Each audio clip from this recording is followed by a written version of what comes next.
আসসালামু আলাইকুম। আপডেট বাংলা সংবাদে স্বাগতম। শুরুতে জানিয়ে দেব সংবাদ শিরোনাম। হাসিনাকে নিয়ে চাঞ্চল্যকর তথ্য ফাঁস করলেন বীর মুক্তিযোদ্ধা। বিমানবন্দরের আগুন ক্ষয়ক্ষতি নিরূপণের ৫ সদস্যের কমিটি গঠন।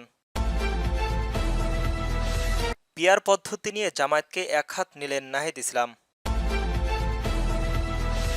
সর্বশেষ জানিয়ে দেব জামাতসহ সমমনার রাজনৈতিক দলগুলোর নতুন কর্মসূচি।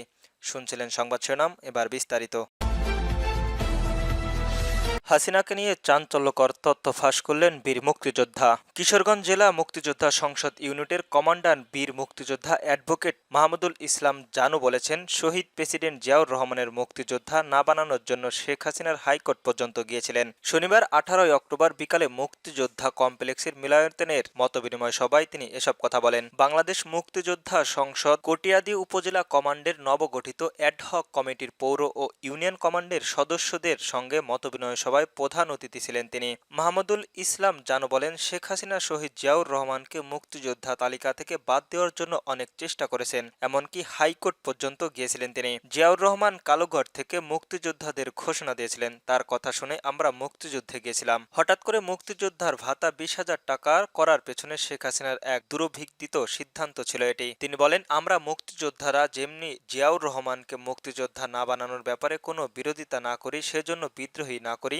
আমরা যেন জিয়াউর রহমানকে মুক্তিযোদ্ধা না বানাতে প্রতিবাদ না করি, এজন্য 20,000 টাকা ভাতা করেছেন। এই ঘটনায় আমি খুবই ভালো করে জানি না হলে এত টাকা মুক্তিযোদ্ধাদের ভাতা দেওয়া হতো না। মাহমুদুল ইসলাম জানু বলেছেন, মুক্তিযোদ্ধা সংসদ একটি অরাজনৈতিক সংগঠন, কিন্তু বর্তমানের পরিস্থিতিতে শহীদ প্রেসিডেন্ট জিয়াউর রহমানের সুযোগ্য সন্তান তারেক জিয়ার সমর্থনে মুক্তিযোদ্ধাদের ঐক্যবদ্ধ হওয়ার কোনো বিকল্প নেই। তাই আমরা জেলায় 13টি উপজেলায় মুক্তিযোদ্ধা ও তাদের সন্তানদের পক্ষ থেকে বিএনপিকে সমর্থন জানাচ্ছি। বিমানবন্দরে আগুন ক্ষয়ক্ষতি নিরূপণের 5 সদস্যের কমিটি গঠন। ঢাকা হযরত শাহজালাল আন্তর্জাতিক বিমানবন্দরে অগ্নিকাণ্ডের ঘটনায় ক্ষয়ক্ষতি নিরূপণের 5 সদস্যের কমিটি গঠন করা হয়েছে। রোববার 19 অক্টোবর অর্থ মন্ত্রণালয়ের অভ্যন্তরীণ সম্পদ বিভাগের প্রেস বিজ্ঞপ্তিতে এই তথ্য জানানো হয়েছে। বিজ্ঞপ্তিতে বলা হয়, কমিটির আহ্বায়ক করা হয়েছে অর্থ মন্ত্রণালয়ের অভ্যন্তরীণ সম্পদ বিভাগের যুগ্ম সচিব মোহাম্মদ মাহবুবুর রহমান পাটোয়ারীকে। কমিটির অন্য সদস্যরা হলেন জাতীয় রাজস্ব বোর্ডের প্রথম সচিব মোহাম্মদ রাইস উদ্দিন খান ও মোহাম্মদ তারেক হাসান এবং ঢাকা কাস্টম হাউজের যুগ্ম কমিশনার মাহমুদ কামরুল হাসান। কমিটির সদস্য সচিব হিসাবে দায়িত্ব পেয়েছেন অর্থ মন্ত্রণালয়ের অভ্যন্তরীণ সম্পদ বিভাগের উপসচিব পঙ্কজ বরুইয়া। কমিটি দ্রুত সময়ের মধ্যে শাহজালাল আন্তর্জাতিক বিমানবন্দরের ক্ষয়ক্ষতির পরিমাণ নিরূপণ করে সরকারের কাছে প্রতিবেদন দেবে। জাতীয় রাজস্ব বোর্ডের বিশেষ ব্যবস্থায় ঢাকা কাস্টম হাউজের আমদানি রপ্তানির কার্যক্রম অব্যাহত রাখার উদ্যোগ নিয়েছে। পিআর নিয়ে জামায়াতকে একহাত নিলেন নাহিদ ইসলাম। নির্বাচনে পিআর পদ্ধতি নিয়ে জামায়াত ইসলামের আন্দোলনের পরিকল্পিত রাজনৈতিক প্রতারণা ছিল বলে মন্তব্য করেছেন জাতীয় নাগরিক পার্টির এনসিপির আহ্বায়ক নাহিদ ইসলাম। তিনি বলেন, তাদের এই আন্দোলনের লক্ষ্য ছিল সংস্কার কমিশনারের সংস্কার প্রতিক্রিয়াকে ব্যাহত করা এবং জনগণের উত্থানের পর জাতীয় সংলাপকে রাষ্ট্র ও সংবিধান পুনর্গঠনের মূল প্রশ্ন থেকে বিভ্রান্ত করা। রোববার বিকেলে ফেসবুকের নিজের ভেরিফাইড পেজে দেওয়া এক পোস্টে এমন মন্তব্য করেছেন তিনি। পোস্টে তিনি লিখেছেন, মূলত ভোটের প্রমাণ ভিত্তিক পিআর পদ্ধতির মাধ্যমে একটি উচ্চকক্ষ প্রতিষ্ঠার দাবি একটি সাংবিধানিক নিরাপত্তা হিসেবে উপস্থিত হয়েছিল।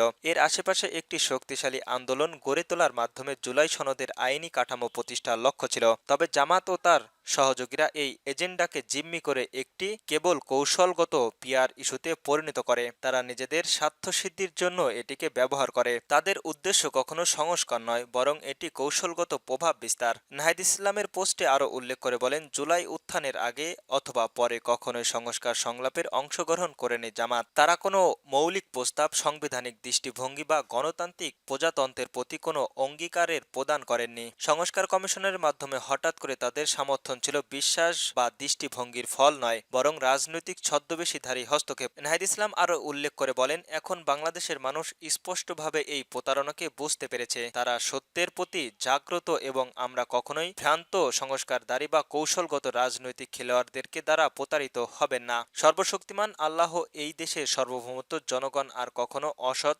সুযোগ সন্ধানী ও নৈতিকভাবে দেউলিয়ার শক্তিগুলোকে তাদের উপর শাসন করতে দেবেন না। জামাতসহ সমমনার রাজনৈতিক দলগুলোর নতুন কর্মসূচি। বাংলাদেশ জামায়াত ইসলামী ও খেলাফত মজলিস সহ সমমনার রাজনৈতিক দল ৫ দফার দাবি বাস্তবায়নের নতুন কর্মসূচি ঘোষণা করেছে। রোববার ১৯ অক্টোবর প্রেস ক্লাবের ৮টি রাজনৈতিক দলের প্রতিনিধিরা চতুর্থ দফায় এই কর্মসূচির ঘোষণা করেন। কর্মসূচির অংশ হিসাবে ২০ অক্টোবর রাজধানীতে, ২৫ অক্টোবর বিভাগীয় শহরে এবং ২৭ অক্টোবর জেলা শহরের বিক্ষোভ মিছিল ও সমাবেশের ডাক দেওয়া হয়েছে। ৮ দল হল বাংলাদেশ জামায়াত ইসলামী, ইসলামী আন্দোলন বাংলাদেশ, খেলাফত মজলিস, বাংলাদেশ খেলাফত মজলিস, বাংলাদেশ নেজামে ইসলামী পার্টি, বাংলাদেশ খেলাফত আন্দোলন, জাতীয় গণতান্ত্রিক পার্টি ও বাংলাদেশের ডেভেলপমেন্টের পার্টি। ৫ দফা দাবি হল জুলাই জাতীয় সনদ বাস্তবায়নের আদেশ জারি ও উক্ত আদেশের উপর আগামী নভেম্বর মাসের মধ্যেই গণভোটের আয়োজন করা। ২ জাতীয় নির্বাচনের উভয় কক্ষে উচ্চ কক্ষে পিয়ার পদ্ধতি চালু করা। ৩ অবাধ, সুষ্ঠু ও গ্রহণযোগ্য নির্বাচনের লক্ষ্যে সবার জন্য লেভেল পিয়ারিং ফিল্ড নিশ্চিত করা।